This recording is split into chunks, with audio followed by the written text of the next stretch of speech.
Yo, what's up, Stud Muffin Nation? Welcome back, and today we got a lot of stories at our hands. And I mean, when you see IGN, when you see God Kotaku talking about GTA 6, you know there is something that about to drop. And we got really good news regarding GTA 6. It was legitimately confirmed by Rockstar Games devs, but obviously there is a little bit of bad news. I kind of want to talk about it in depth in just a little bit. We also got news regarding PS5. We got news regarding this game that is gonna be made by Untill devs, so I'm gonna be sharing that trailer with you in this video as well. I'm pretty stoked for that game. We got new updates on the Warzone, and there is just a bunch of stuff to go over, and I just want to get right into it. As always, I do everything about Call of Duty and gaming news. If a chat like you is into that, then subscribe. And our first news, comes from former Xbox director who offered his opinion on the PS5 DualSense controller. Like, does this mean that PS5 and Sony Pony and Xbox players reunite? I don't think so, because one would say that he's a retired former Xbox marketer, but it do be looking kind of good though, because I know that a ton of Sony Ponies hated this PS5 controller design.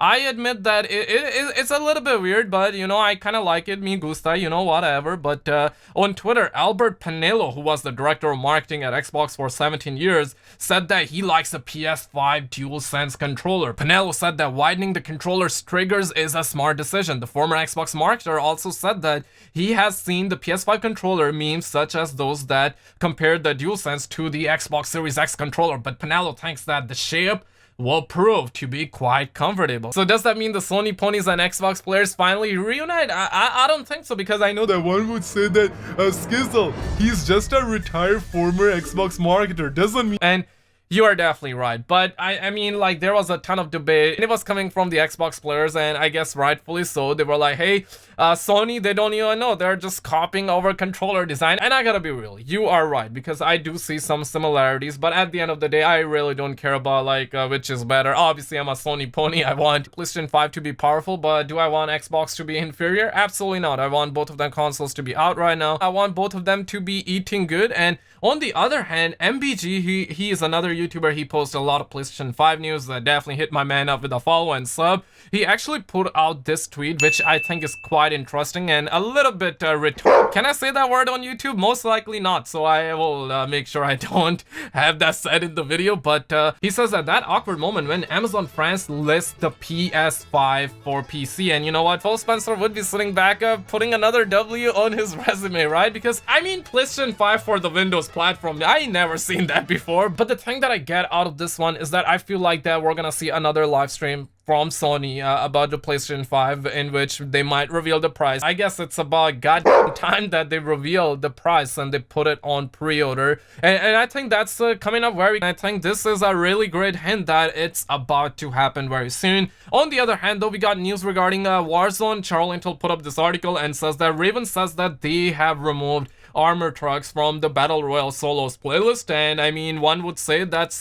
pretty good. I mean, Guido, my man Guido, was out here dropping tanks there. I mean, I never seen homies dropping tanks to these devs, and I got to be real, that's some would say that's a big W, but I'm personally that kind of guy that if I see an armored truck, I'm like, hey, that's a blessing. If I'm given the opportunity, I'll definitely hop in on the armored truck. Smash the like button if you agree. But obviously, if there is no armored truck, there is no armored trucks, and I think that is a really good move for sure. But given the opportunity, I would definitely go with the armored trucks. Also, a little bit of a memes worthy news here, and I'm not sure for how long you have been subbed, I'm not sure for how long you have been in the loops, but if you have been in the loops, you know that this isn't really a shocking news, because we heard about this a year ago from the Gaming Revolution, and admittedly even from Okami. Both of them are legit leakers, and Charlie just says that an Infinity Ward dev has suggested that this scene from the original Modern Warfare reveal trailer back in May of 2019 was in fact teasing Warzone almost a year before its announcement and release. And this is the scene in question, right? And obviously when homie saw that, some people were like, hey, this is just a campaign, we're gonna see this in campaign. Others said that, hey, they're clearly teasing Battle Royale. And at that time, we only had leaks, we only had theories to go off of, but now it has been confirmed that they really had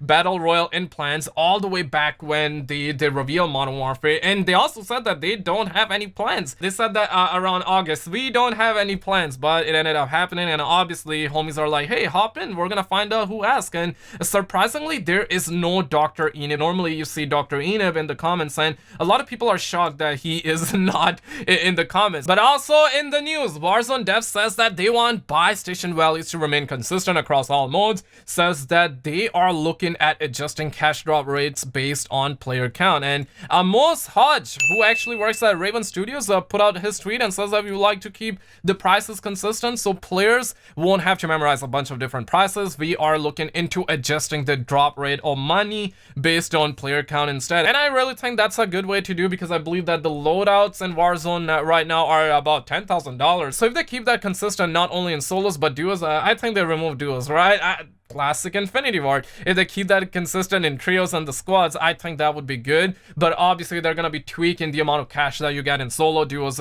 trios. Once again, duos, they kind of removed it.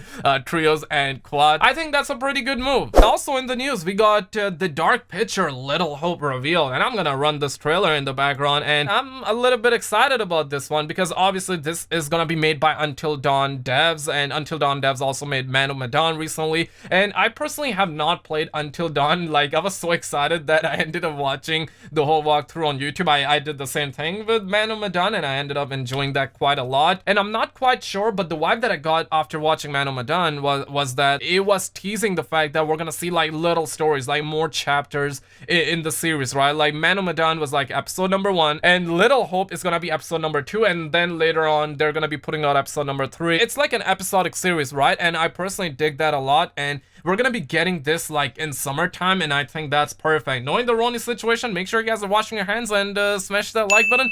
But I'm a little bit excited, and if you stud muffins are cool with it, I'm probably gonna try and stream, even though I hate playing the horror story, but I love watching them. Like, I got to be real, so maybe I'll stream it, maybe I won't, but I thought that was worth sharing because they revealed it yesterday, and I wanted to have that mentioned in my last video, but I ended up not mentioning it because the video would have been like really long, so I thought that I would mention in this video. And also another day, another GTA 6 news, but I'm quite surprised and shocked to actually see IGN and big sources talk about it. It is legit, right? Like, this isn't really a rumor, this isn't a leak, this is legit stuff. IGN says that Rockstar Games is working on a new Grand Theft Auto, but it reportedly won't be finished for quite some time. And we got sources, everybody, and Kotaku came out and they put out this full-blown article, and I'm not gonna read the whole thing, I'm gonna give you the gist. I'm gonna give you a brief summary in just a little bit, but what is important here is that Rockstar leaders have told employees that they hope to mitigate crunch on the next big project by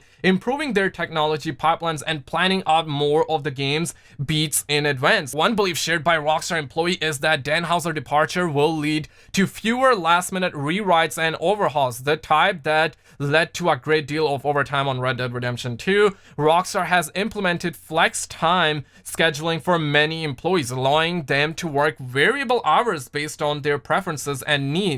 And one plan that management has laid out for the next game, a new entry in the Grand Theft Auto series, is to start out with a moderately sized release, which by Rockstar standards would still be a large game that is then expanded with regular updates over time, which may help mitigate stress and crunch. So all of this information is coming from Jason Schreier and Kotaku, and basically they got this from 15 different Rockstar Games employees. And Jason Schreier followed up by saying that the next GTA is still a ways away, so it will be a while before we see whether the company's attempts to mitigate crunch are really successful. But in the last year, Rockstar has made several quality of life improvements and replaced managers that staff described as toxic. And the gist of the whole article is the following, and I feel like that VGC put up this article in a really good manner, because they're only talking about the GTA 6 part, because let's be real, in this article it's a huge article, and they were talking about Red Dead Redemption 2, the future, GTA 6, the next GTA game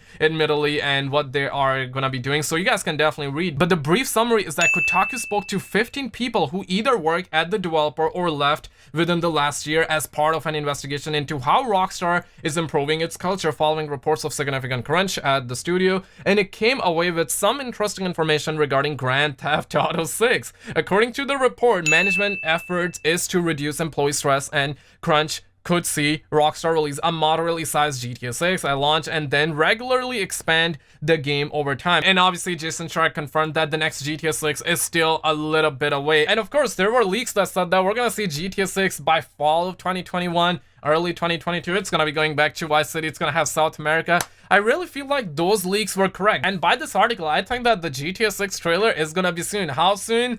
Only Rockstar would know that, right? But I have a feeling that this game is either gonna come out in 2022 or 2023. Hopefully not by like 2030 or 2070 or something like that, right? Like, I don't want to play this game when I'm 80 years old. But let me know what your story movement mind says in the comments below. Like and subscribe. I'm gonna keep all of you studs in the loose.